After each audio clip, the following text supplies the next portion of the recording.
see as much as I do. Alright, seems legit.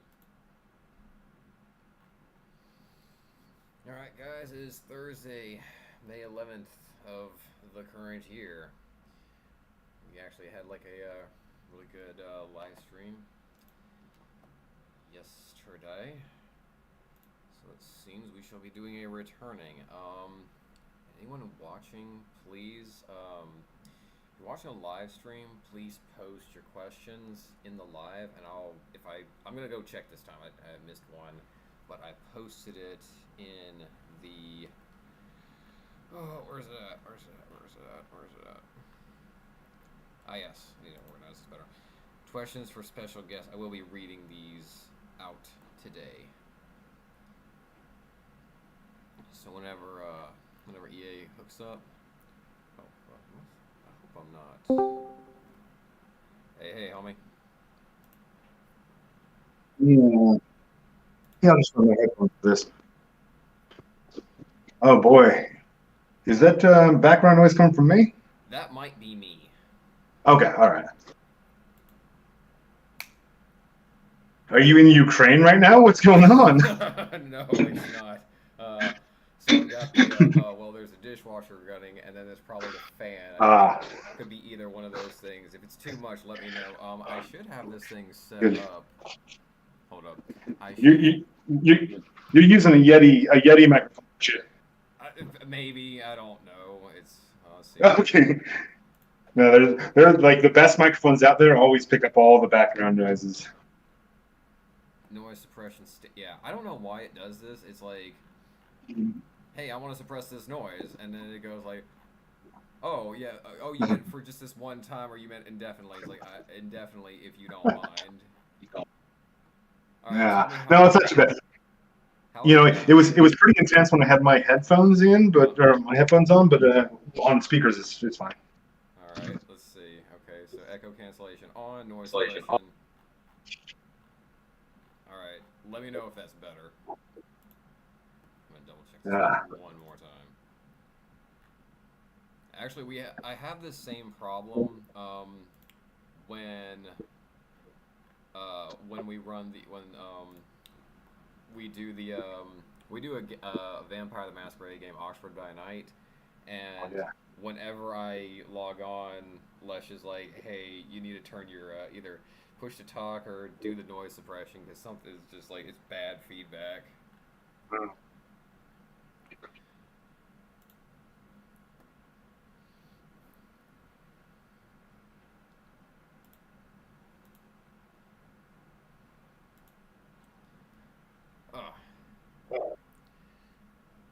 So what's going on with you today? Oh, you know, did some consultations, and I have definitely come down with a little sickness, so I'm probably gonna pop some Benadryl halfway through this conversation and see how that treats me. Okay. So everybody that used to love to see me do my live chats and everything, when I was high off my ass, they're gonna get a replay tonight.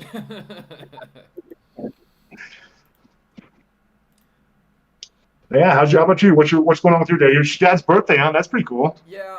Okay. So today is Dad's birthday.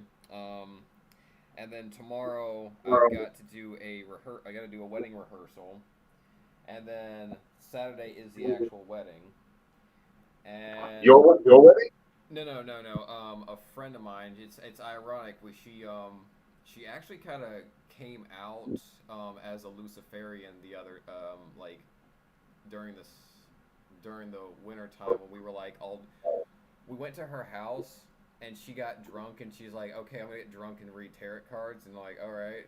And she got so drunk, she basically just confessed. And I'm like, "Yeah, I kind of knew, but like I didn't like want to call you out. I was just gonna sit there like wait for you to just say it." So she's getting married, and she's the owner of our fencing group in town, and then Sunday is Mother's Day, so. That's pretty cool. It sounds like you got a good relationship with your parents still, then. Ish. So Dad's actually gotten a lot better since he had Crohn's for a long time, but he's gotten a lot better. He's less kind of mopey and more of a has a more positive bent. Mom's still insane, so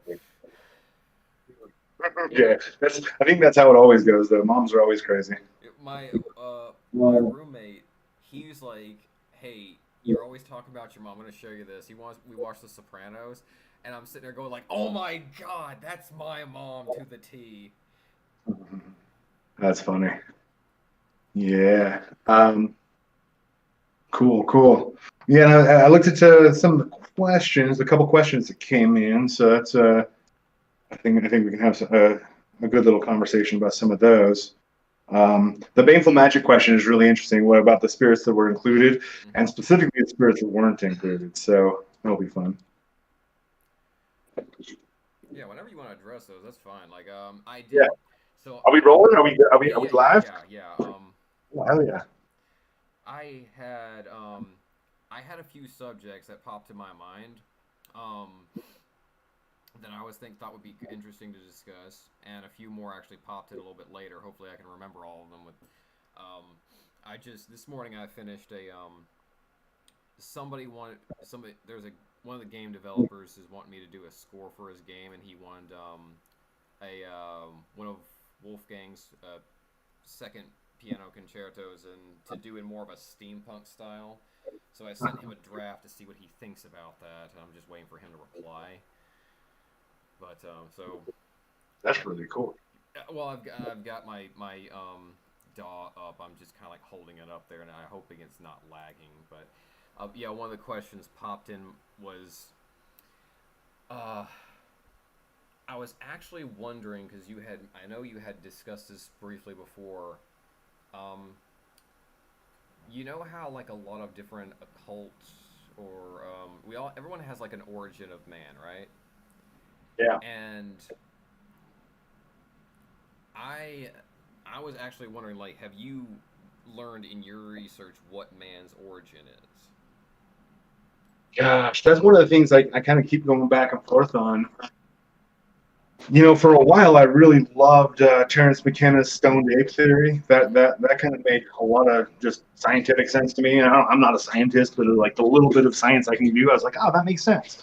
And that's basically that we were primates living in the trees. Then the grasslands of Africa started drying up, and so we descended from the trees to find new food sources, and I came across psilocybin mushrooms.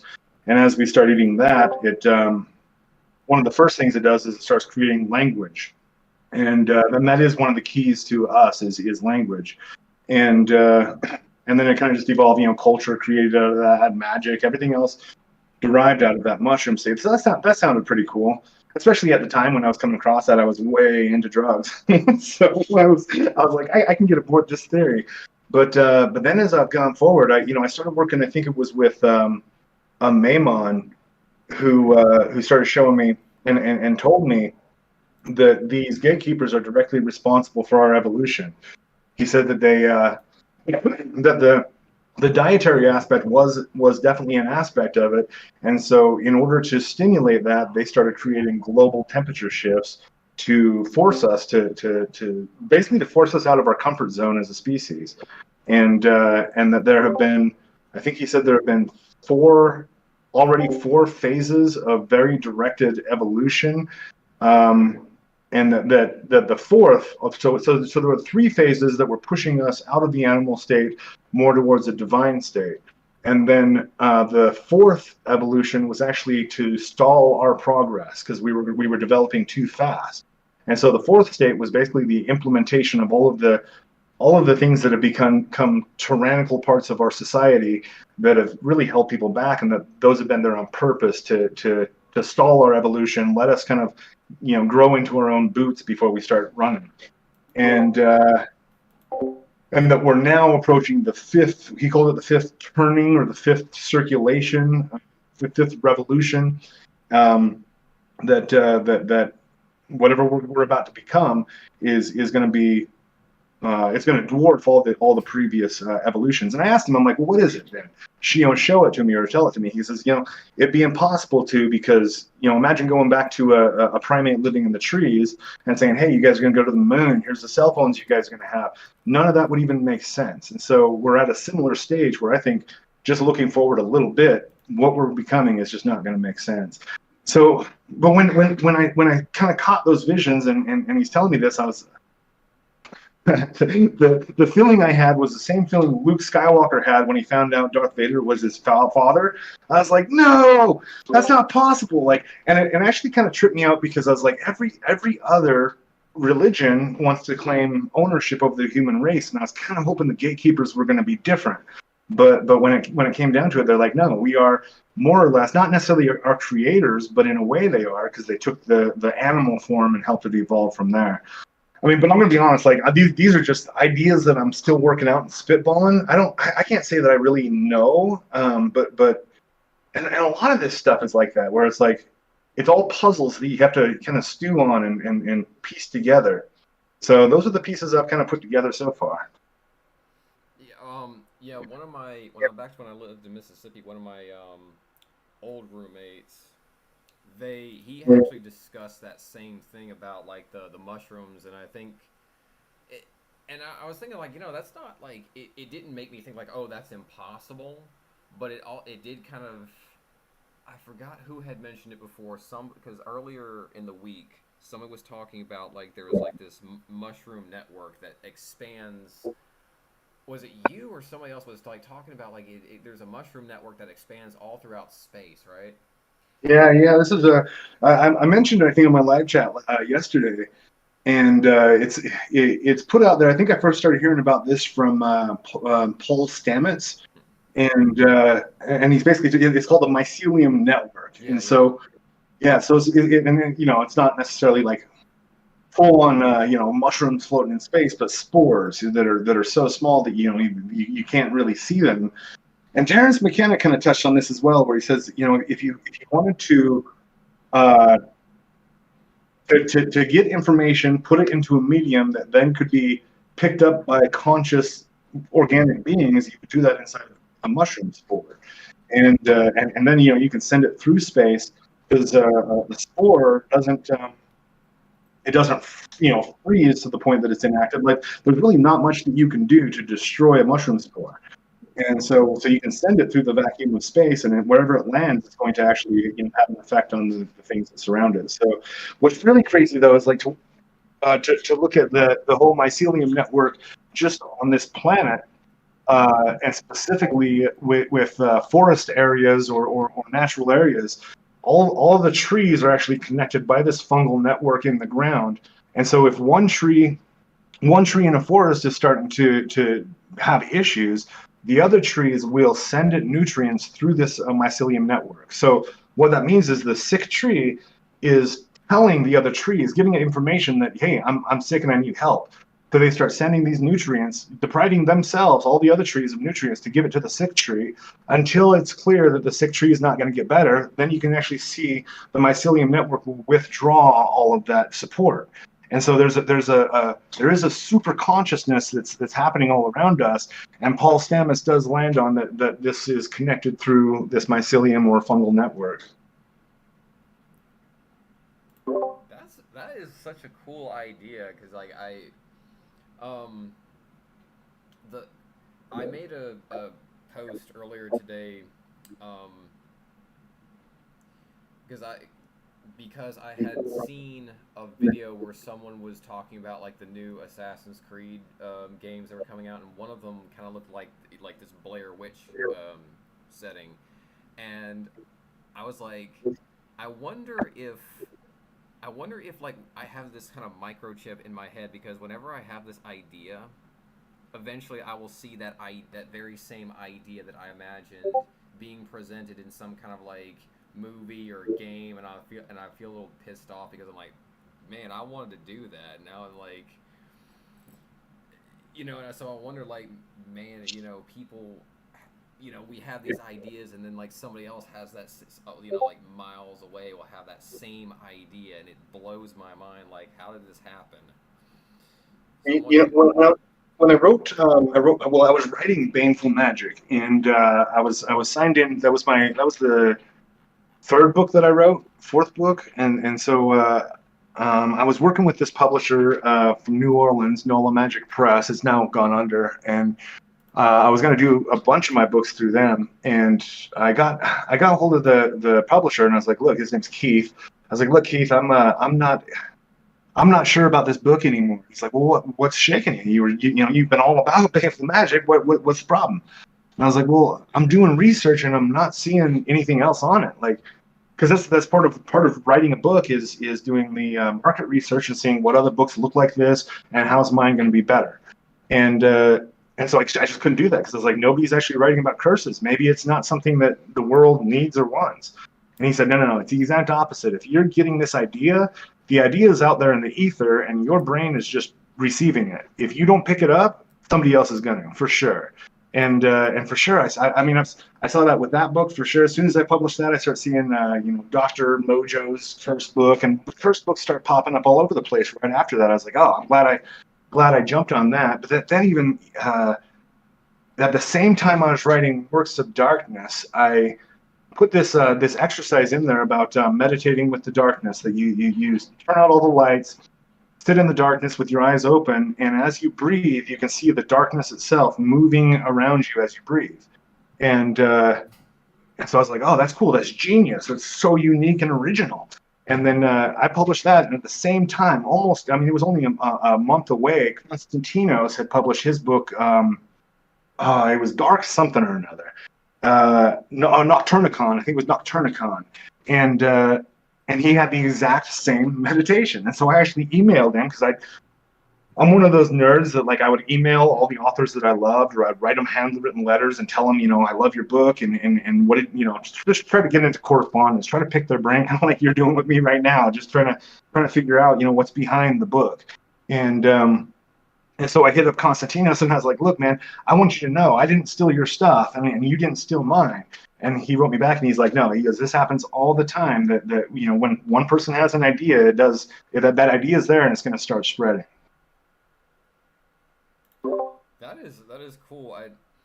I actually did notice that several times, and where I would do this, and I thought about making this into an actual exercise where I would have the lights on, right, and then I would turn them off, and then I could see like the waves in the darkness, and I thought, like, man, I think I can, like, try to turn that into an actual exercise if I understood, like, what you said correctly. Yeah. So the place that I've pushed this to, at first it was just seeing, as I breathe out, it's almost like the shadows, the darkness itself moves outwards and expands, and then I breathe in and it gets closer around me. But then I started, I guess I started noticing that in front of me is almost like a disc that starts forming of swirling blackness. And so that's the exercise I would actually suggest, is like, turn out the lights, get to the point that you can see the stuff around you, but then you're going to see it's almost like a black hole starts opening up in front of you. And so I'll do this is, like, I guess where most people, religious people say prayers at night. I go in my temple and I invoke Satan. I look at my pentagram and I do exactly that. I see that dark swirling, and inside of the vortex, I'll start seeing faces popping out, start hearing voices, and hardly ever like actual communication coming to me, but more just like whispers that are coming in and I can't really make out what they're saying. It does get to a really, really supernatural kind of spooky moment when I'm doing that. But yeah, this is extremely powerful. It's really interesting. There's something that's connecting our eyes to our brain that's really unique, and being able, I mean, even just like sigil charging, evocation, all of these things are using our eyes in a really interesting way. I'm actually gonna try that later on. I've been getting this nag to where, like, to go into the forest that's across the street from where I'm living now, and do like a midnight meditation, and I'm gonna. It's so dark out there. I'm like, yeah, I'm gonna try that, because I've on. when I was like younger, I used to do that like a lot of time, and I didn't realize what I was doing. I just thought like, oh, this is interesting. I would just notice like these kind of weird, um, I guess like, I don't know what's the right word, but like I would notice how the waves or like the movement. I'm like, this is really strange, but it's like cool to watch, and I had no idea what it was actually I was doing. I just, you're a kid, you don't know what you're doing. You're just doing stuff. Yeah, if you've got where you've got access to like a wooded area, another thing that I suggest if you're able to is to go out and um, be in that wooded area at sunrise. Specifically, there's a specific kind of magical vapor that happens in forest areas when the sun rises and the dew is starting to evaporate. That there's just a thick presence. Anytime I go camping in the forest, like I'm up before dawn, so I can go just find somewhere to sit and sometimes I'll do ritual with it, but honestly, most of the time I just kind of sit there and just revel in it. It's just a beautiful, quiet movement. The it's like everything is just barely starting to wake up, and you can feel that energy just slowly rising. It's really cool. Yeah, I did that several times. Like when we would go out in Atmore, and they would just want to go camping because the guy they have like a peanut farm up there, and they just loads of just acres and acres of wooded areas. And we'd go out there and just I would do that, and I did notice that one thing, like there was like this. I couldn't really describe it, but it was like there was an actual kind of like a change in the atmosphere that around that moment, especially because I would notice like you would see like the steam kind of like coming up off the ground. Yeah, absolutely. That and then 3 o'clock is always a really cool time to go walking through the forest. It's I can always feel, and I don't have forest here. I'm in the desert, but I've got enough of a little wooded area with a little sagebrush and willows and whatnot. But I'll go do this if I wake up at 3 o'clock and I feel like I've got to get some special bravery to get my get dressed, to get in some warm clothes and go hiking out in the desert. But the what I'll specifically do is I'll hit a point. Usually it's like right on my property line as I'm about to exit my property. I'll draw a line in the sand and then sit and kind of meditate, clear my mind. And as I step over that line, I kind of, I guess I'm stepping into a new reality. And so I can kind of put the rules from the previous reality to the side and just let anything happen that's supposed to happen. And it usually is pretty psychedelic experience as far as the different things that just start popping off either internally or actually having strange manifestations occurring in the night. That is one thing is especially in the darkness of 3 a.m. that there you can feel that there are things lurking out in the darkness watching. Oh yeah, yeah, because that was so this I mentioned this on I think one of the live streams, and this was something that I started doing because it helps so much.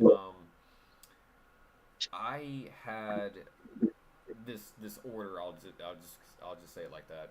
I had a spirit sit there and be like, okay, you need to go into the woods at night. I'm like, oh, okay, like and it's the park shuts. I think the park shuts down at a certain point, and I don't know how like lawfully it's enforced, but I do know that there's been like they've got a few homeless people out there, and my biggest fear was like I didn't want to be like wandering in the woods at night and people like get arrested, but it's like no, you gotta go do this. Like okay, and it was, I won't say lie, it was very tense because it was just like all your senses were just like in overdrive because like your eyes are trying to collect the light, your hearing is just like searching for anything, and this is constant feeling of I can feel there's stuff out here, but I don't. But I don't. There's no actual movement. There's no. And it was something else, and I did it like twice. I've got to do it. I've got to do it again.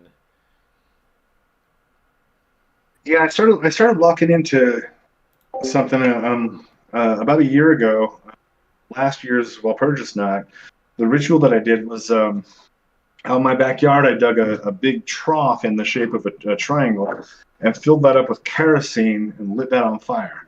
And then while that's burning, I stepped in the center of it. Well, I invoked Satan into the circle that I was standing in, and then I moved into the triangle, basically myself becoming the summoned and allowing Satan to then work upon me. But just standing in the center of that, the fire is raging all over around me, and there's that panic of like, I'm going to light myself on fire. I'm going to burn down my property. Um, but then it was a definite signal to stay with it and don't try to counteract the fear, but use it. Use the fear. And fear itself is a super powerful emotion. If we can tap into it and just kind of hold it for a minute, that and just sit with it, it does stimulate. I think it stimulates more of the reptilian or animalistic brain, and that taps us into a lot of raw power. So yeah, that I think that is part of it is having that moment of fear. I that did actually bring me to something that I've been also wanting to kind of ask. It's a bit of an expansion on my first question, and I want to apologize. They're doing some looks like they're doing some electrical work outside, so there's trucks and everything. They're making noise, but um, what is because I've heard this so many times, and I don't like just dismiss an idea because it doesn't agree with what I was taught to believe, right? I will listen to an idea and say like, oh, if it has merit, like, okay, the concept, because people talk about like the reptilian brain, right? And this is kind of something that I was really fascinated about when I was reading. Now, when I was reading the Draconian Ritual book. Now, for a little bit of context, I was working on this. I was working on a game setting, and I had written this like entire thought piece, right?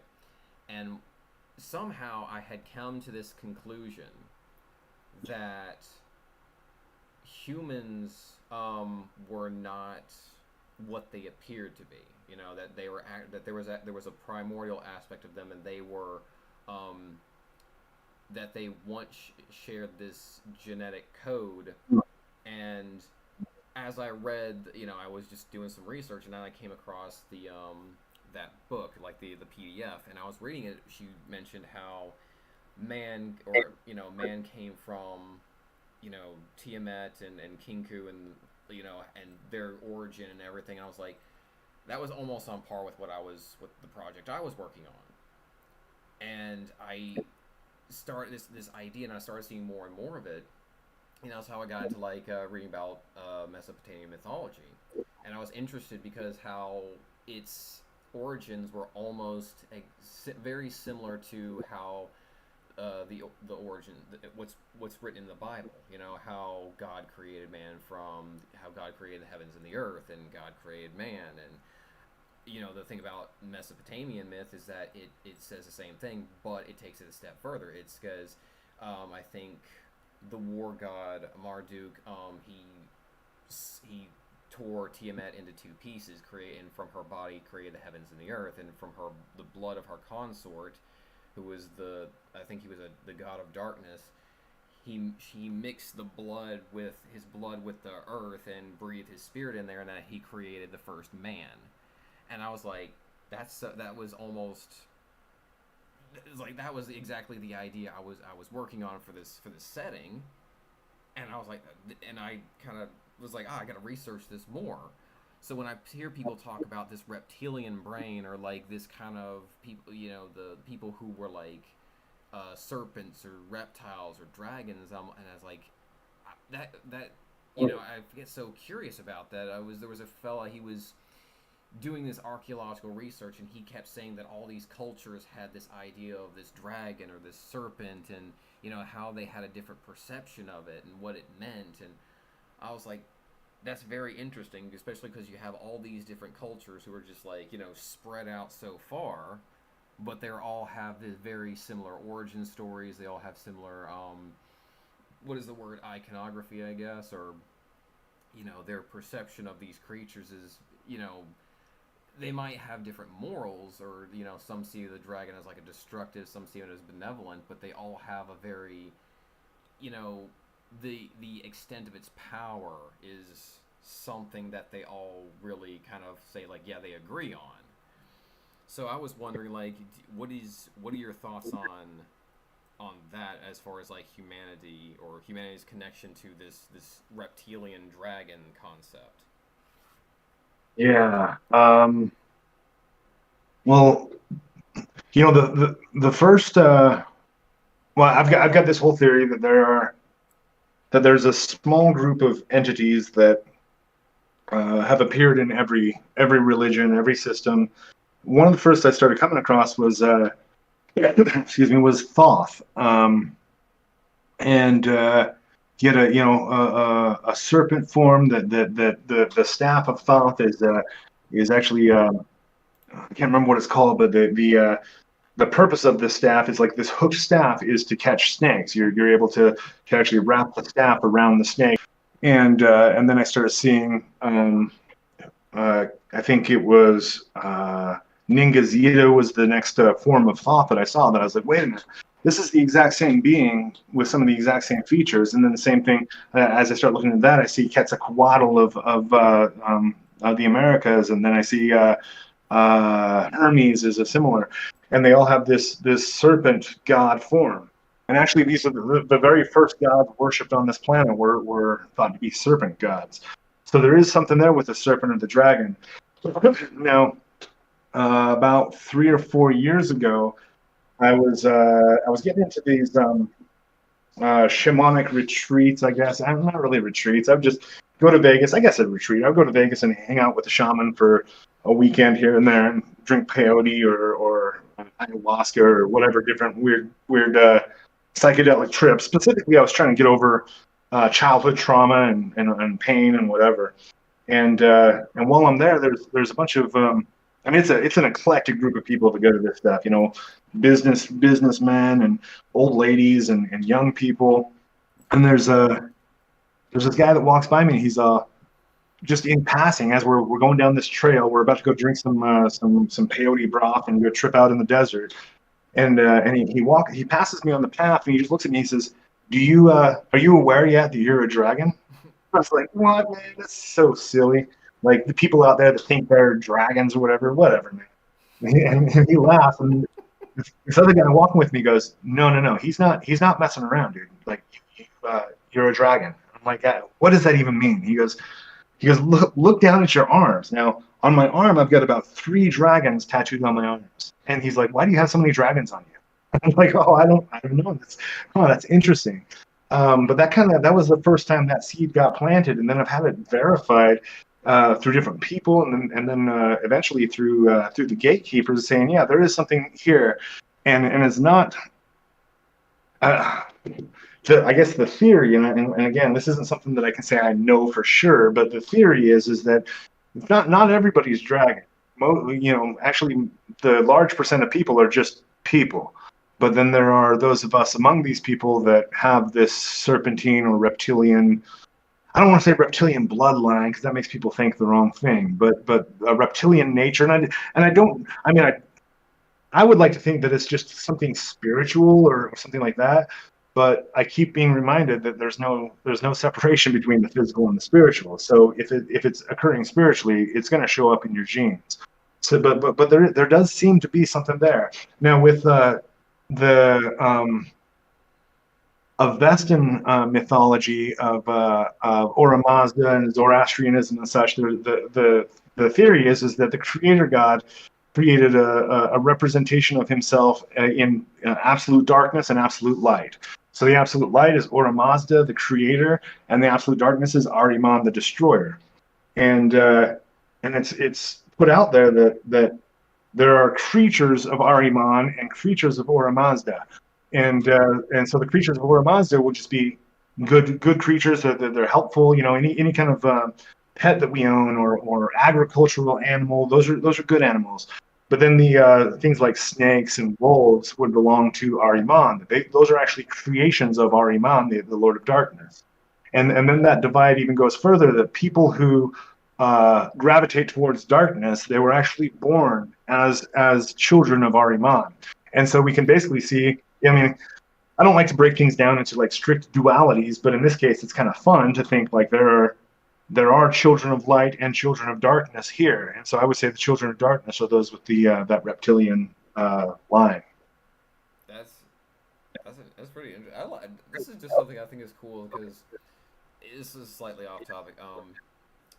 It always kind of baffles me how when people try to make like fantasy stories, or they try to make like a tabletop setting, they will always go to like very generic like Viking or Greek or something. It's like there's all this untapped potential just all over, which you could just do so much with, and they just don't touch it, which baffles me. Yeah.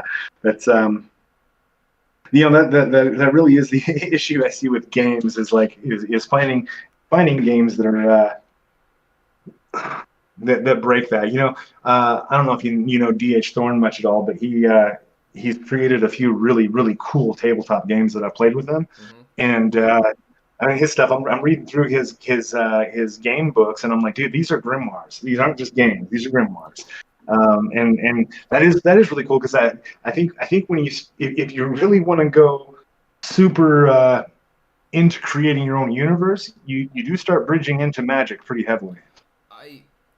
So funny. That's the funny thing is like, so this is actually what kind of inspired me to do the game I'm working on. Was when I was in middle school, like my very first game ever was Requiem, Vampire the Requiem. All right, I know some people are kind of like, Requiem sucks, but like I like it. But and as I kind of got into like tried some different gaming systems, and that one thing I always noticed is that some of the things just seemed, D&D just seems like too easy. Like Magic is just like, oh, I cast spell. It's like, and that was all there was.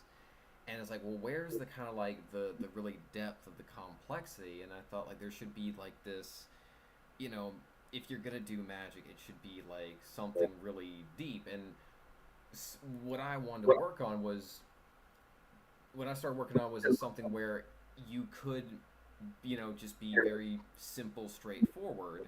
But also, if you want to get into things like Magic, there would be, these different things that you had to do, and you had to consider like, there was the cost. What would it cost you? Like certain forms of Magic where you made a pact with a specific entity, or you had to join a type of order or a temple, and then you had to spend like.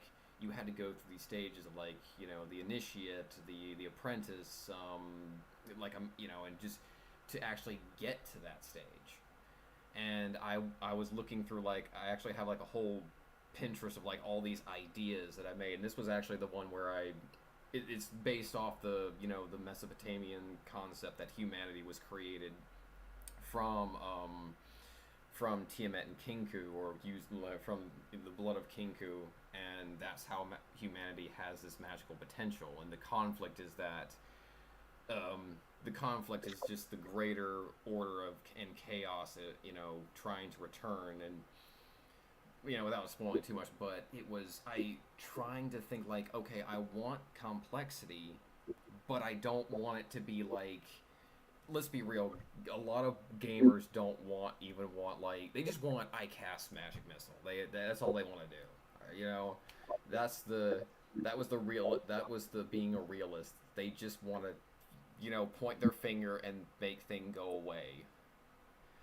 And that was what kind of made me just like that makes me lose so much interest in that. It's like there's got to be some depth to it, Yeah, a pathway and this is like you say, most people wouldn't go for this kind of game, but there does need to be a pathway there, and then also magic in games being used, because it's like basically your magic is basically just a substitute for a bow and arrow in most cases. Yeah. It's like, oh, I'm gonna shoot this this fireball or whatever, and instead, if you can get really interesting with it. You can start turning enemies against each other. You can completely evade battle altogether. I think those are the more interesting aspects of putting magic into games. Is you can really just manipulate the entire universe around you if you're doing it right. But there does need to be a pathway there where, uh, well, first off, I don't know that in games, I don't know that people ought to have magic as their primary combat tool. Mm-hmm. That magic should probably be developed as you've got your sword, you got your bow and arrow, you got something else that you're actually doing combat with for the first maybe half of the game, because while you're playing that, you're building up your magical knowledge. Something like that would really be, I Oh, think, cool. oh yeah. Actually, have you seen this game called Witch Hunter: The Invisible World?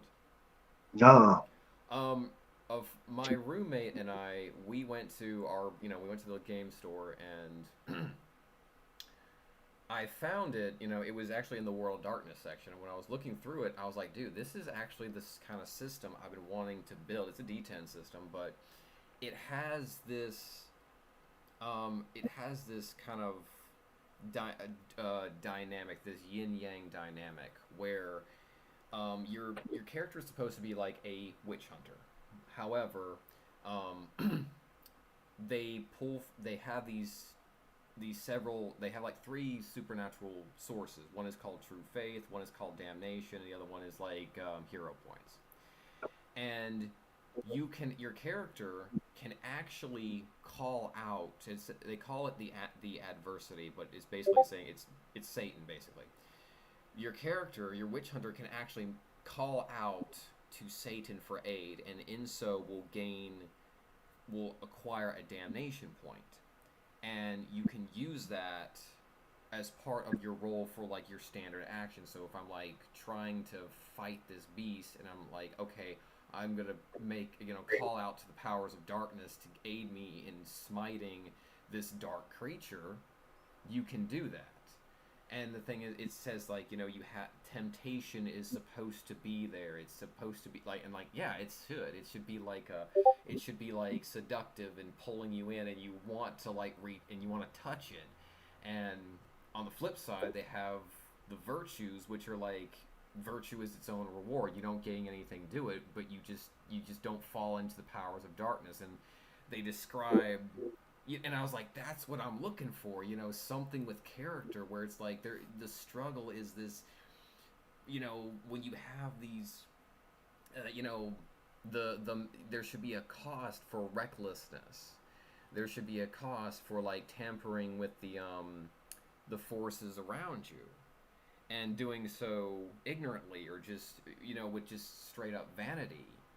And that's like, man, that's what I like. Yeah. But it's Yeah, and yeah, to kind of overlay that onto like real world occultism, that's funny because that is what people will come to magic right off the bat asking for the magic missile, whether that's a love spell or a curse or whatever. And it's like, the there are offerings, sacrifices you've got to make that I mean, either that's just the sacrifice of your time and your dedication, or I mean, I've seen very very literally having to sacrifice everything around me that's not in alignment with my ascent. And to build that into a game, that could be really interesting in seeing how maybe your party starts to move away from you a bit because they start to have issues with how dark you're getting. There could be all kinds of consequences that could be really fun to build into a game like that. Oh yeah, that and like I said, I actually had there is a girl that I do music with. She lives in the UK. She's a singer, and her boyfriend, he makes really good. He made this really good mechanic, and I'm like, I want to use that. It was really simple, and I like the simplicity of it's like just it's that easy, but at the same time having that dynamic. And I had actually, for this particular thing, I had actually constructed something. I took a little inspiration from what is it, Mage, the Ascension, and Mage, the Awakening, where they have penalties for reckless magic. They call paradox. Um, and it was basically that as you reach out to these, as you reach out to these dark forces, the dark forces kind of reach back out, and you're actually providing a gateway for them to enter into the mundane world, which causes you're basically eventually become this focal point to where they start coming through. But Yeah. No, that's really cool. If the creator or even if you've got a dungeon master or whatever the equivalent would be, is able to build into the game what the hidden intentions and agendas of those beings are, that the other players won't know. And so you're casting these irresponsible spells, you're opening these gates, and little do you know, you're actually causing all kinds of chaos to happen that is going to be revealed. That could be a really fun way to write a game. that's what I'm going for. That's completely what I'm going for. That kind of like the cost of the recklessness, and it's like that difficulty of, because as the concept that like there's nothing wrong with the power fantasy of like the hero who's just like Hercules or whatever. I'm cool with that. I like that. It's just not every person is gonna be a Hercules, and even then Hercules had to suffer through like these trials. So that's what makes his journey interesting. That's what makes it who he was as a hero. But I did want to, so I did kind of want to expand on something real fast, because and if at any time you're feeling like too nauseous to continue, or just let me know, because Yeah. But no, I can hang in with you for a bit. Yeah. Okay. So well, I'm wondering now, because this one's a bit deeper. So earlier when we were kind of talking about how like the destruction, we're talking about tyranny and everything, and how if we go off this idea that we were primates and who ate the mushrooms, and we kind of like expanded our consciousness, do you think that the concept of like a bit generic, but do you think the concept of good and evil is a from a conscious thought, or do you think this is I don't know how to phrase it specifically, but for me, like I'm an objectivist. I'm like, yeah, good and evil exist, and I'm wondering like, but the question is like, what is our perception of good and evil? Is it that we're taught good and evil, or is that we know instinctively good and evil? Gosh, that's a hard one. That's what I was saying, because I was wondering like this might be a bit too much right now, because if you're not feeling up to it, Well, let's see if we can flesh that out. So, um, all right. So for me, like the ultimate evil in my world would be intentionally doing something to harm my daughter. Like that is 100% as and so I guess I would define evil maybe as what I can feel inside me is wrong. mm-hmm. And I do think that there is something there. Now, if it was, if I just thought that it was, that we're being formed by our environment, well, I was harmed a lot by my caretakers all through my childhood, and so perhaps if I was following just the environment, I'd be a terrible father, and I'd be violating that rule. Mm-hmm. But then again, maybe because I had such a harsh upbringing is why I have that ethic so strongly. But it is. I'd like to think that that's universal. That not harming children would be a universal value, but it's obviously not. And so I wonder, people who are actively harming children, like I wonder, they've got to feel bad. They've got to feel like they're just awful people, because I know I would. But I don't know that we can put that out there so clearly. So it might. I mean, it might be pretty subjective. That's really hard. But I do think that needs to be come to by each individual of filling out what's right and wrong for them. That's a hard one too. to let people go with that, and people just be in general pieces of crap. So Yeah. that's yeah. Um, you know, I ran this. I ran this by Satan when I was doing my path working with him for the gatekeepers, and I was like, all right, just I'm not gonna ever sacrifice or harm my daughter. So if you ever ask that of me like that, and he says, I'm not gonna ask that of you. Why would your mind think that? What's within you that would make you think that's even on the table? And I was like, oh, that's interesting. There's and he specifically said, he goes, look, for real, you want to, if at any point you want to murder your daughter, go for it. I'm not going to hold that against you. And if you don't want to, don't. This is on you. And I was like, oh wow, that's a huge. That to me seems like the biggest moral kind of line in the sand is what's right for you, and you've got to make that decision. Yeah. But as far as like is good and evil objective. I think the way that we see and define good and evil is probably not. It's pretty fluid for each person.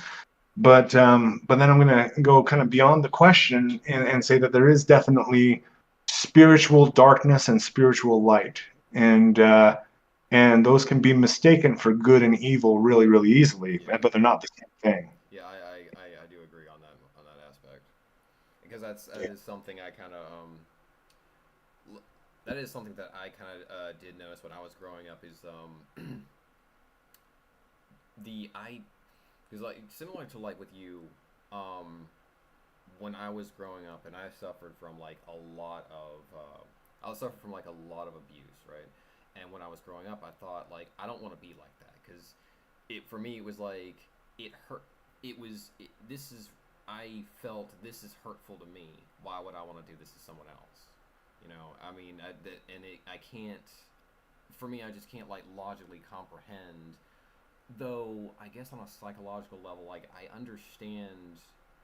I understand when I was abused where it came from, and Mm. just I guess I'll just have to throw this out there. So my grandmother, before she passed away, um, she told me about how my mom was going to she was seeking some kind of closure from me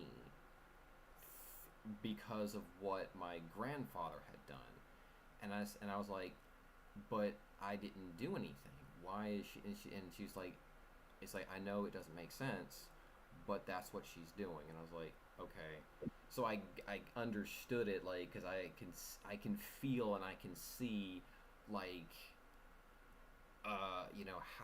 like I said, like before, I'm able to feel and see people's abuse, and like I can see what you're going through, but I'm like, it's like I don't know how I can fix that or how I can change that, or I can see like you're redirecting this from me. I can see your mind is in that reliving that pain, and you're directing that at me, but I'm not responsible for that. And for me, it was Yeah. like I never want to be that individual. I never want to take my pain or my do to them what they did to me. Yeah. I was watching an interview with this astronaut, and the interviewer said, I gotta say that when we hear you guys' communications back to Earth, uh, you guys are often in a bad mood, and you're kind of snappy at the operators and stuff. What's going on with that? And he says, "Oh, well, you're trapped in space, in a space station or whatever, with people that if they get mad at you, that could be your death if they don't have your back." Yeah. So what the astronauts kind of unconsciously start doing is they start taking their aggression out in the safest place that they can, and it's not safe to start fighting with the person that you're trapped in space with.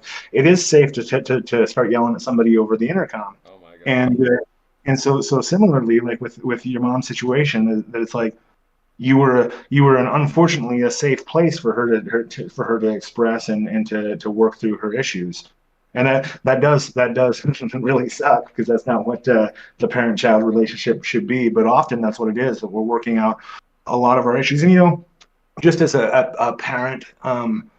I mean, I've definitely messed up, and for me, like having those realizations for me, it always comes along with sitting down with my daughter and being like, look, what I did was really messed up and I'm so sorry. And you know, it's never going to happen again and etc.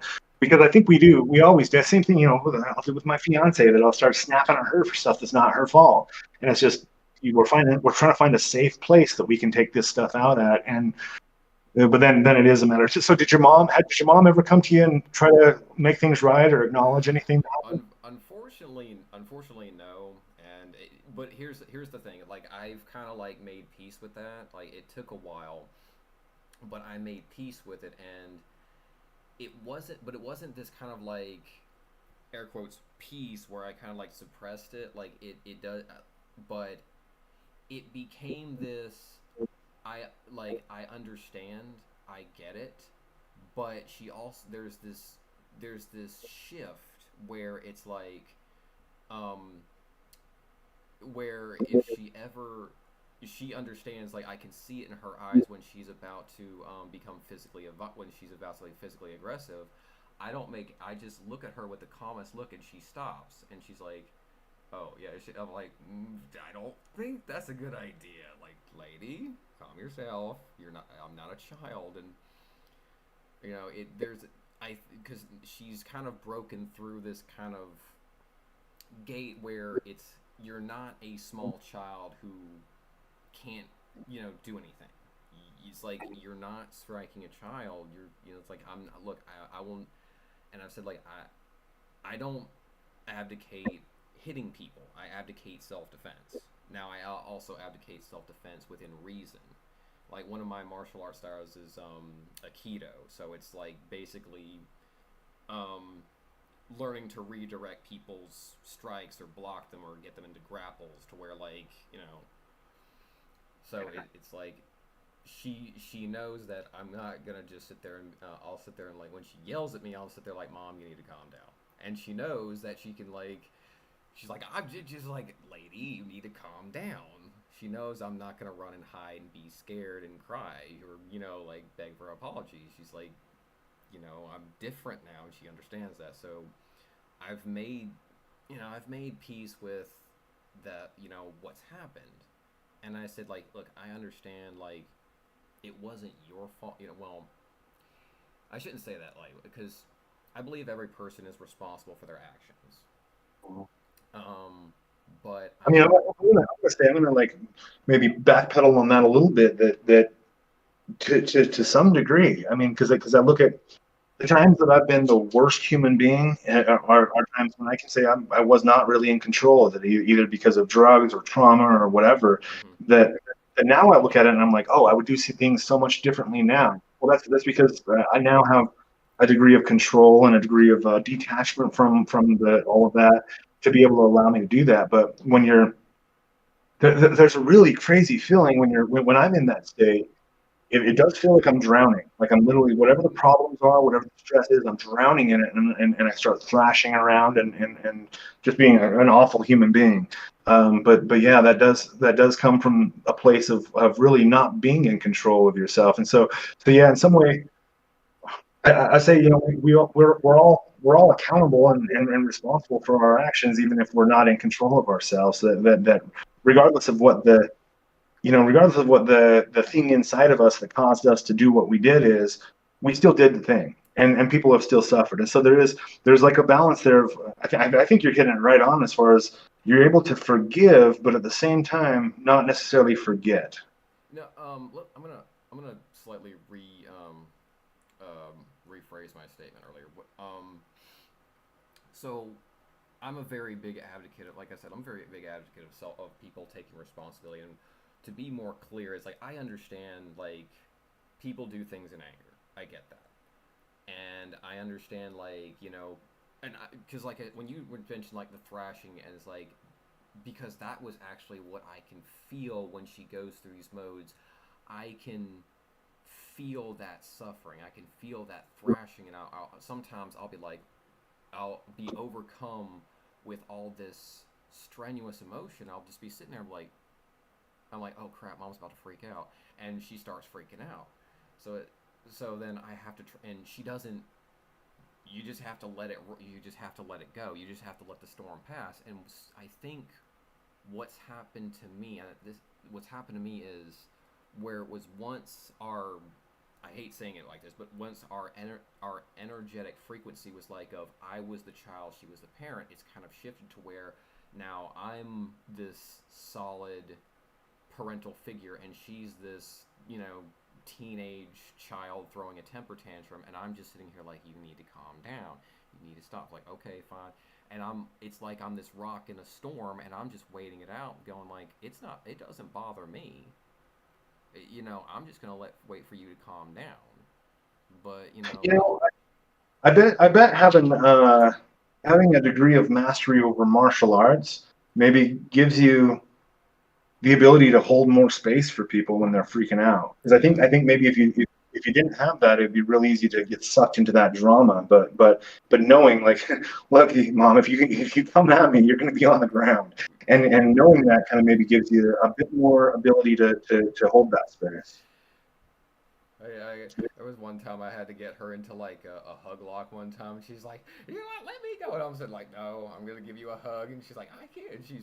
I was like, "Mom, just calm down. You'll be fine." But Yeah. and I think, um, I'm not trying to like carry on with this. It's like this is something that's kind of like I've added to like my, I guess, I don't know, magical repertoire is the right term, but is I no longer accept this premise of being a victim so much. These were not choices I made, but there's a moment where I say, what choices have I made? Where let's see. So like I no longer sit there and go like, oh, you made me mad. It was no, there was a situation and I did get mad, but I have the ability to control myself. And when I took that perspective, I noticed there was this amplification in my personal power, and it went through to all sorts of things. And this is something I kind of tell people when they kind of like they don't like being prayed for, and I tell them the prayer doesn't hurt you. The prayer is powerless against you. It only hurts you if you let it hurt you. Be stronger than the prayer. And it doesn't matter, or better yet, if someone, if you don't like being prayed for, just say like, okay, I'm going to take that prayer energy and I'm going to absorb it into myself and make myself more powerful. That's the perception I've taken now, where Yeah. I'm not just saying like, oh, this is so bad. It's how do I make this situation work in my favor? How do I make myself stronger from this and becoming this that solid foundation? That's just what I've, in my personal experience, that's what I've learned has worked for me. Yeah, absolutely. No, that's good. There, yeah, because there is, even when you were just kind of first telling me about your mom's situation and how you are now, it does seem like there's been a total flipping of the roles there of in a way you kind of parenting her, and so I wonder. Let me ask you this: do you feel, and this is kind of going maybe way up in left field, but do you feel like this is a past life thing, and that you are fulfilling? Because a lot of people in these situations, like they're like, I can look at this with a lot of stuff. I'm like, oh, a lot of the people that I've had the most intense relationships, negative or positive, that we're playing out something maybe from a past life, or that there's some sort of connection beyond just this world that's put us into this contact and makes us play these roles with each other. Do you feel like that at all? I, to be honest, I'm not in 100% sure because like I don't personally put stock in past lives. However, I don't discount it as being impossible because it's if you don't have like experience with something, saying it's impossible is foolish. But I remember once when you were talking during your live stream, and I had these feelings. What it was like this almost stepping outside of body. Again, this was when I was young. I would look at people and I would be like, and I would look at my own family, but like, who are these people? And it was this honest to God, like they were strangers, and I had that thing multiple times. And when I think about that, like Was it a past life conflict? I don't know. It could be. I'm not ruling it out. I just don't know. Because Yeah. I have remembered, I have always had like these really strong thoughts where, and they were like memories, but they were so real of places I have never been. One was like really was like far off north in the, like so close to the North Pole I could see the northern lights, and one was like, one I was in a desert and somebody had died right next to me, and I turned, and right there I had like fallen immediately. Something hit me and I fell down. So I don't know, to be honest with you. Yeah, and to be honest, yeah, neither do I. I've had probably about 20 past lives that I've been able to have pretty good memories on. But then again, I've got a really good imagination, and I also know that I can pick up things from people, no matter what the distance is, or if I've never even talked to them. I'll get on the phone with somebody, start throwing down some tarot, and tell them all about their lives. And so, if I can do that with somebody that's in Japan, I can maybe also do that with Cleopatra or any of these historical figures. I mean, I'm not saying I've ever been Cleopatra, but that's one that a lot of people, like specifically women and gay men, the reincarnations of Marilyn Monroe and Cleopatra, the two that come up a lot. And it's like, okay, well, how many people can really be? There's a conundrum. How many people could really be the reincarnation of Cleopatra? Well, is it just one? Probably not, because we're not really confined to these bodies any more than we think we are. So, possibly Cleopatra's energy and soul could be within all of us, or a select number, or whatever. But there's a huge mystery with the whole reincarnation thing. I don't know how fully I buy it. It's a lot like the dragon thing, right? It's like, Mm. uh, that's a hard pill to swallow, as being something that my rational mind can wrap itself around. But I'm willing to entertain it enough to see if it's fun and useful. That's kind of how I am as well. Because this fascinates me. My father is the most down to earth. If I can see it, touch it, it's real. Um, has the only strange experience he ever had, and he rarely talks about this, is his encounters with aliens. He told me about, like, he reluctantly told me about this dream where he was like on this table, and these women were like, he said it was like paradise, and he said these women were like, taking genetic samples from him, and they said, like, well, we need these because all the men in our race are gone. And when he woke up, he was like, he said he asked my stepmother, like, did I go somewhere? Because, like, did I just, and he was like, didn't know how to explain it. So I was like, I don't believe in aliens, but you get enough people saying I've had an experience with aliens, you're like, well, they can't be making it up, I don't think. Yeah, well, that's the thing with the alien thing. There's there's something going on there. My thought is these aren't creatures from another planet that came here in a metal ship. I don't think that makes sense. It does seem like we're working with interdimensional somehow. Um, let's see. So, real quick, how you feeling? I'm doing all right. I can do another half hour. Let's hang Okay, until the cool. bottom of the year. It looks like Zerafina actually popped on. I just saw this. She's asked us like, "Hey, is this live?" And I said, "Yeah, sorry, I just saw your comment." And Oh, um, cool. Hey, baby. I don't know if I don't know if she's still on there. I'm not sure how long ago that was. Okay, so I do have a question from. This is on the Discord. Exelon. It says, I tried to ask you this on TikTok, but if you were beginning magic as a newbie, let's say you got reincarnated as a different kid and then got back your memories in this current life at age 20, how would you go about total ascension with that knowledge? Ooh, that's a really great question. Ironic that Yeah, we were just talking about reincarnation. right. And yeah, thanks, excellent Yeah, for the question. it's on the Discord where it says questions for special Okay. guests. Yeah, and as far as TikTok, I mean, I am just fresh on TikTok, just like a week. I'm a week old baby on TikTok, so I'm still getting used to it. And to be honest, I'm kind of avoiding. looking at too many comments because I'm a little scared of all the haters. Like that is, I'm gonna be straight with you. My feelings get hurt kind of easy, and Oh so wow. yeah, so like that has been a thing that like I love doing what I do, but the hate sometimes does get to me, and I feel so that. yeah, I've looked away from TikTok for a bit, but I am going to be a bit more active on that going forward. Speaking of which, on Monday at noon my time, 2 p.m. Eastern, I'll be doing a live on TikTok, so Oh everybody come nice, check me out. nice. I'll Yeah, yeah, I'll go ahead and I'll post that under announcement. thank you.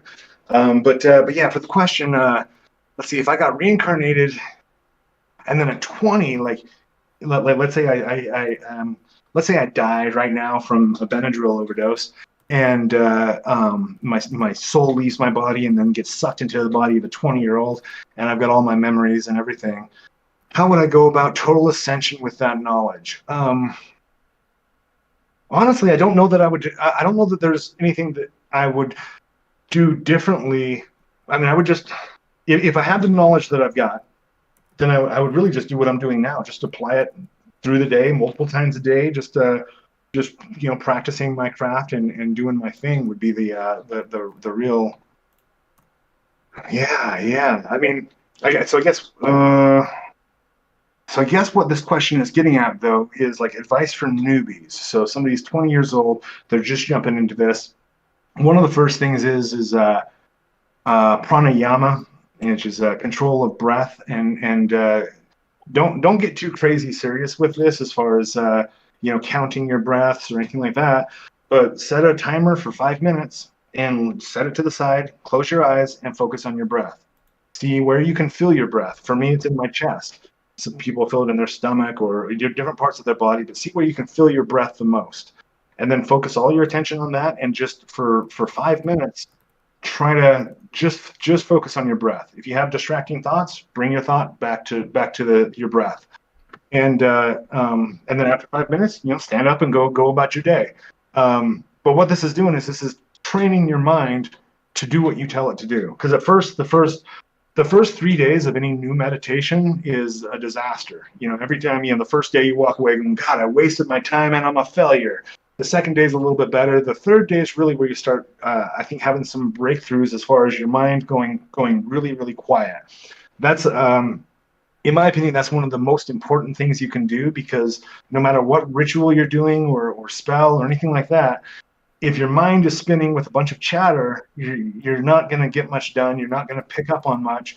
But when you can completely silence your mind, just focus on your breath, and then from there jump into your ritual, you're going to be fully present and really locking into things.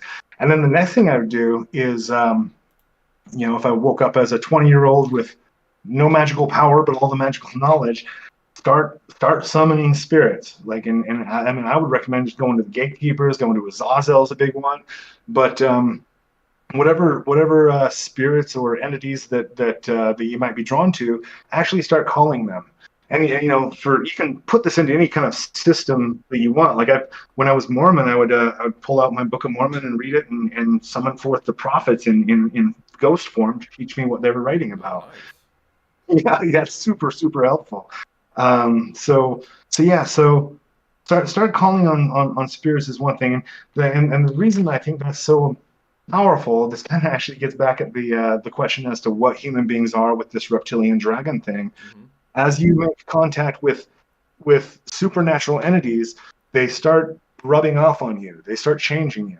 And so even if you're thinking, well, I just tried to call Azazel and nothing happened. No, something happened. You're just not conscious of it. Do it again. Keep going. Because it really blows my mind that magic actually delivers on everything that it promises. There is a whole world of magic that exists that you do have to step into, just baby step at a time. And I've been doing this most of my life. I'm about 43 years old now, and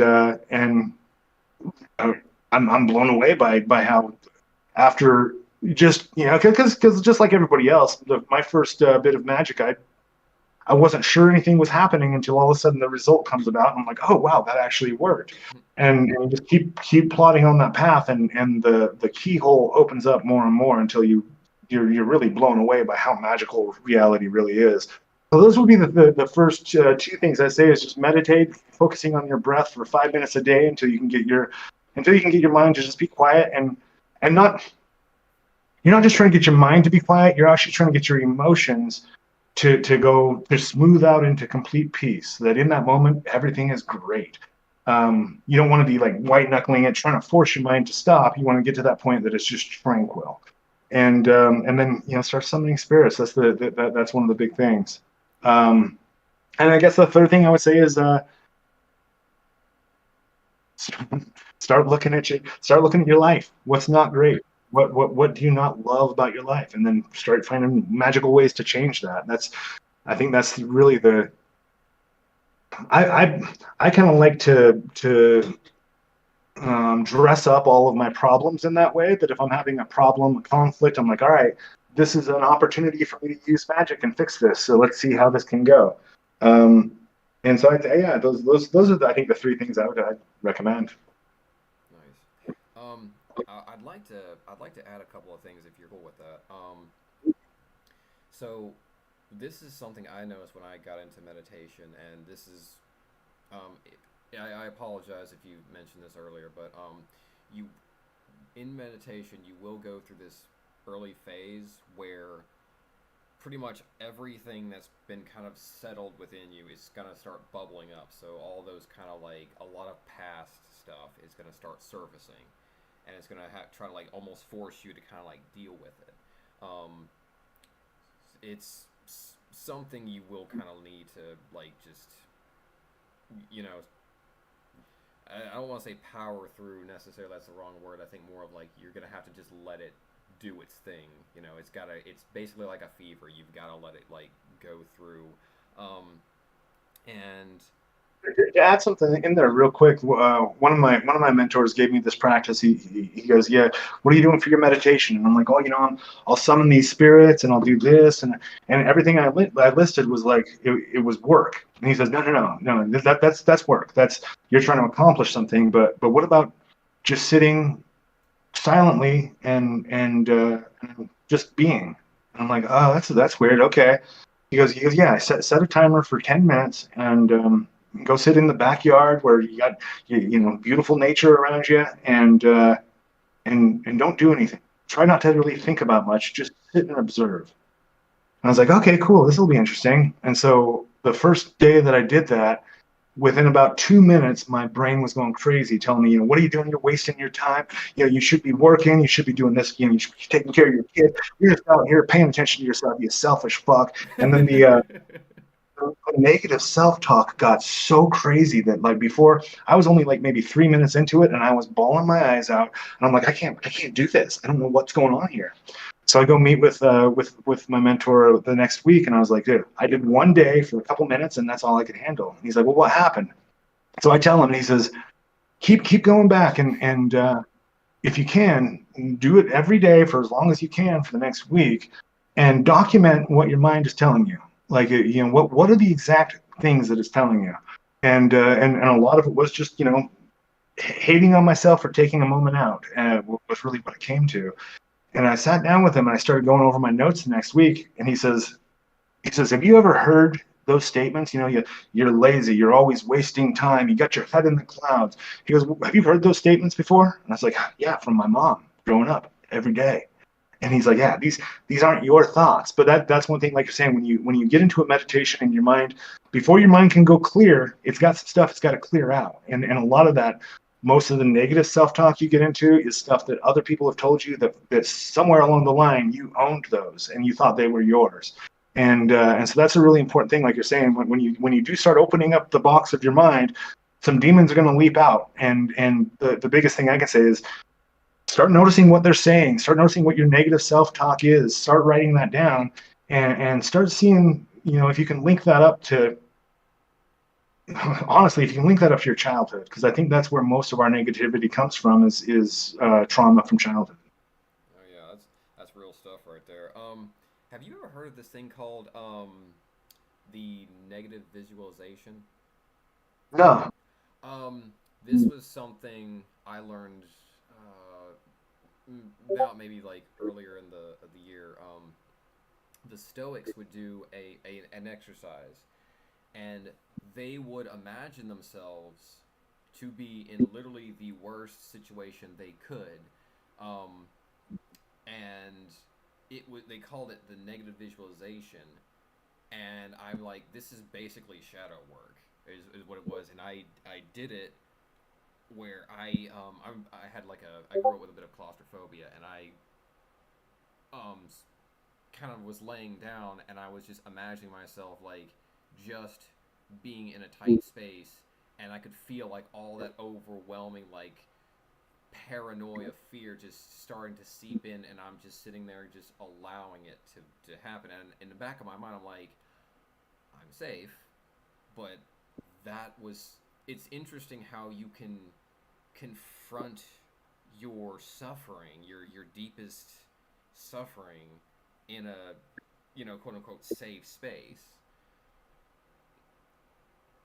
And so that was actually something Maggie Moon helped me out with. I just reached out to her when I was going through some really intense struggles with my own trauma, and specifically a really intense PTSD issues.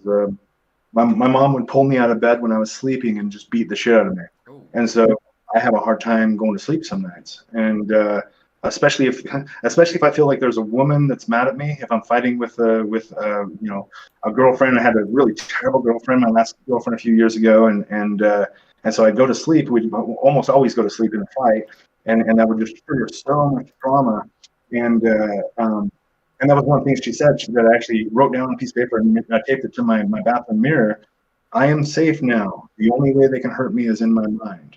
And just to have that reaffirming of like, oh yeah, that's right. I'm a very capable grown man. I don't necessarily need to be worried about my mother pulling me out of bed and beating me, but I'm safe now. And in that place of kind of reminding yourself you're safe right now, then you can start to work out what's going on in your head, and realizing that most of that is just in your head at this point. man, it's fascinating. This is what I think is just so awesome. Is like, you talk about how it blew my mind when you were talking about how like the Bible was like this black fragile grimoire, and then I look back and see like all the philosophers were like doing these really deep, you know, I don't know if like these very deep personal spiritual practices, and they just developed it, and it's like these guys were phenomenal, man. And it blows my mind thinking about it, like how genius they were. Yeah, that is one thing that really does blow my mind, because what we're using for all of our magical techniques, uh, I mean, all of these existed before we came up with the wheel, before we knew how to melt metals, like before we had anything that could be considered technology. Our first technologies was, carving a doll out of the thing that we want to make happen, and focusing on that. Um, yeah, and this is why I have a hard time actually believing that people created this. I do think that this is something that was handed to us by these supernatural forces.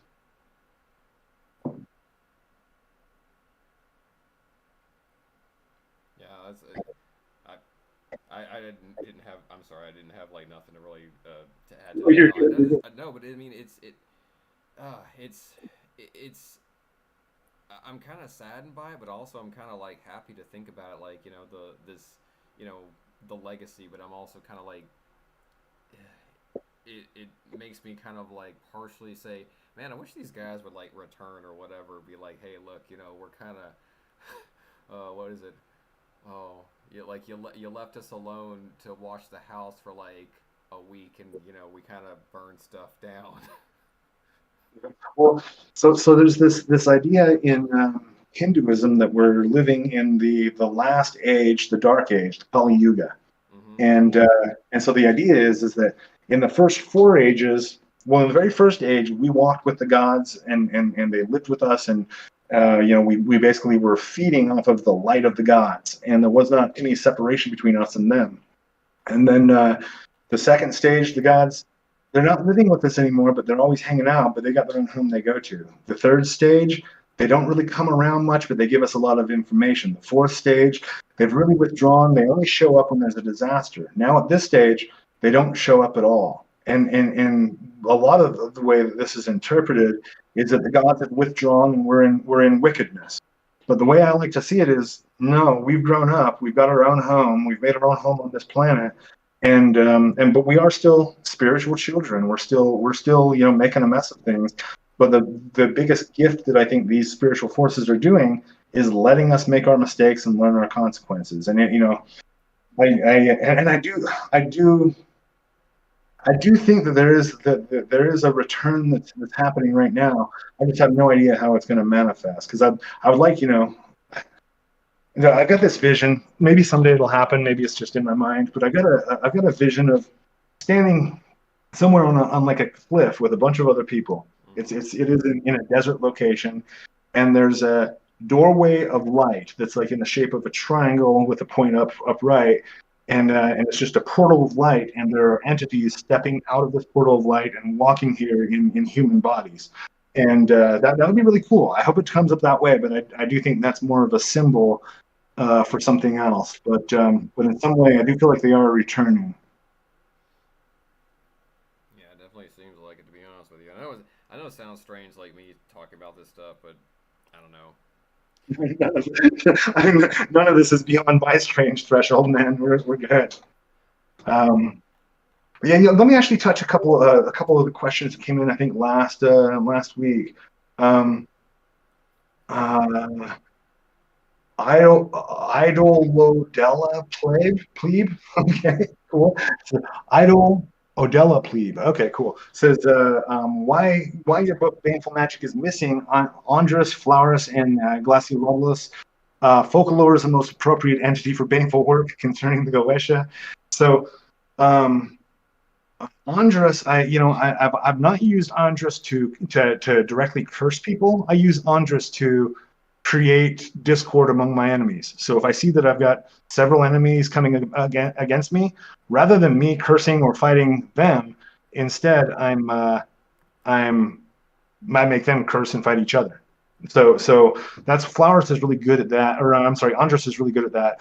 Flowers I've actually I consider Flowers to be really close in spirit to Lucifer, and I call him for more of, I think, a fiery initiation. Anytime I've needed to break through boundaries, Flowers is really good.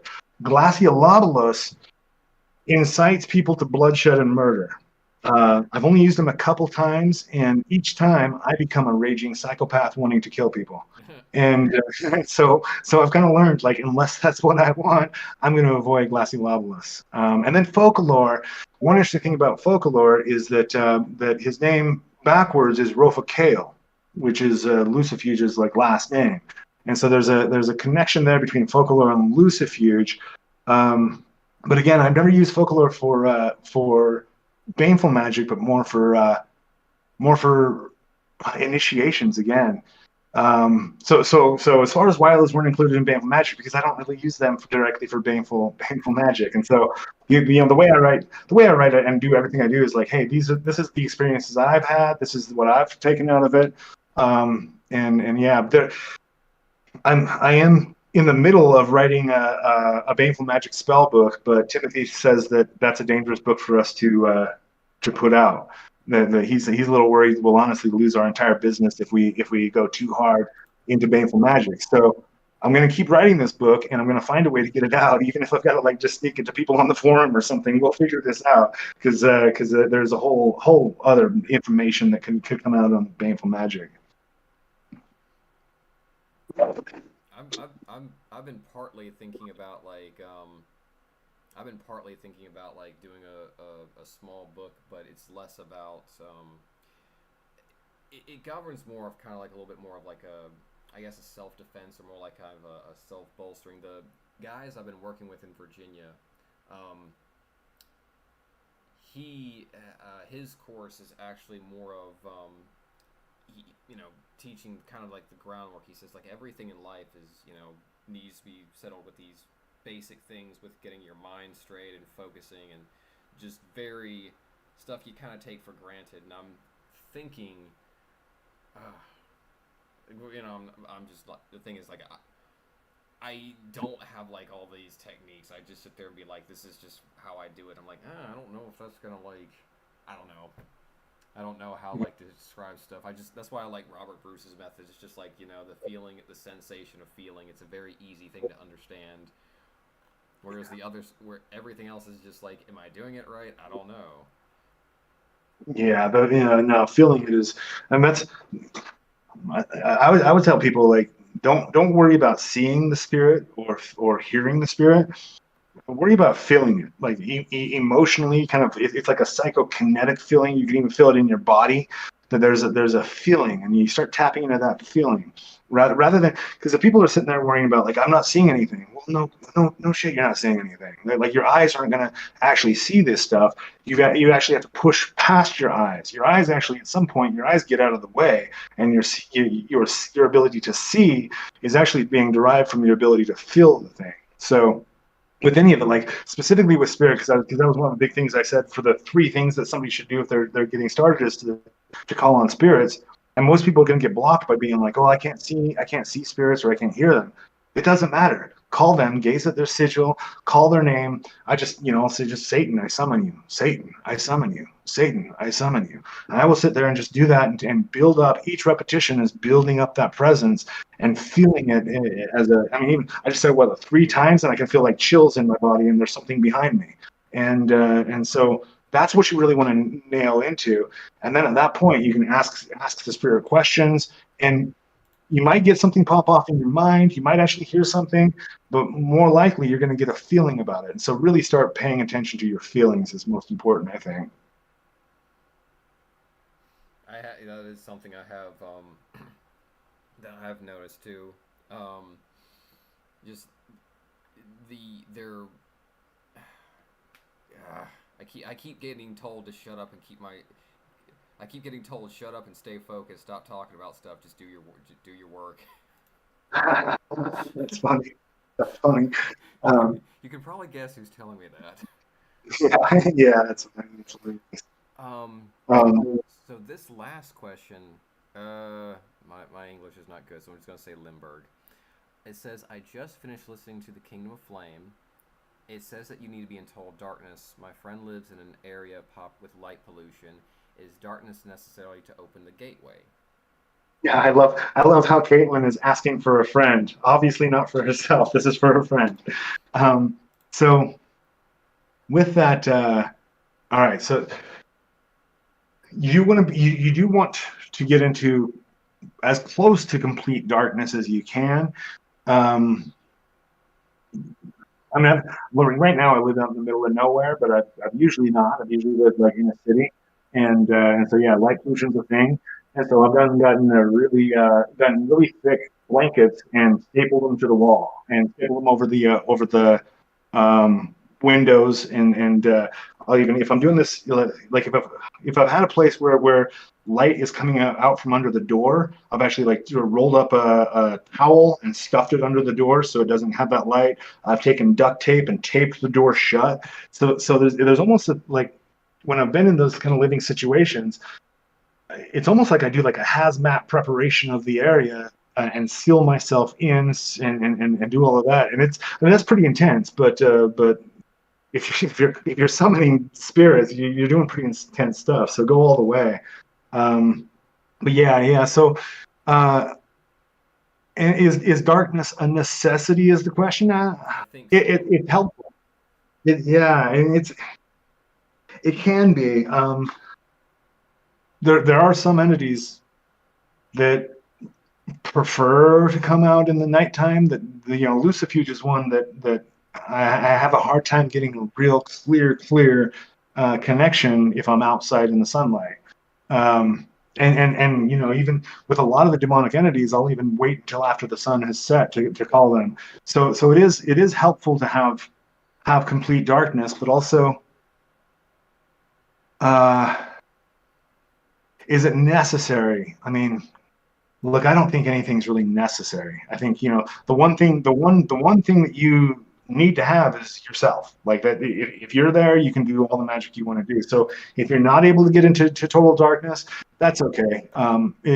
it is best. There is just something really magical that happens when you seal out all outside light, you turn off all electrical lights, and then you light a couple candles.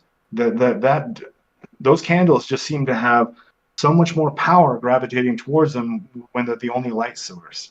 So yeah, it is helpful, not necessary, but it's helpful. But a good deal of it is like, the friend lives in an area of light pollution. It's just a little bit of preparation work. Like, it's just a matter of going, go to Goodwill, buy the thickest blanket you can find, and tack it to your wall, to block out the light. So you can take some pretty simple steps to make this stuff happen. But I never want to say like anything's necessary. Like, the biggest thing, try it out. Like, see what effects you get. You are going to find, so whenever I'm working with Raphael, because I'll work with Raphael a bit for healing, especially if I've got clients that want me to do a ritual for them that don't like demons. Okay, cool. I'll call on Raphael. We're good. But Raphael won't. Well, it's not that he won't show up, but he doesn't. I can't get a good connection with him when I'm inside of my demonic temple. And so, and I get a better connection with him if I'm in a natural space with lots of green and sunlight. And so I'll go into a garden or out to a park, just places that I can be in where those spirits are going to be most predominant. So that's one thing. It doesn't need to be in darkness. If you're working with an entity that is a dark entity, you're going to have a lot better luck in darkness. If you're working with an entity that's light, go out into the sunshine.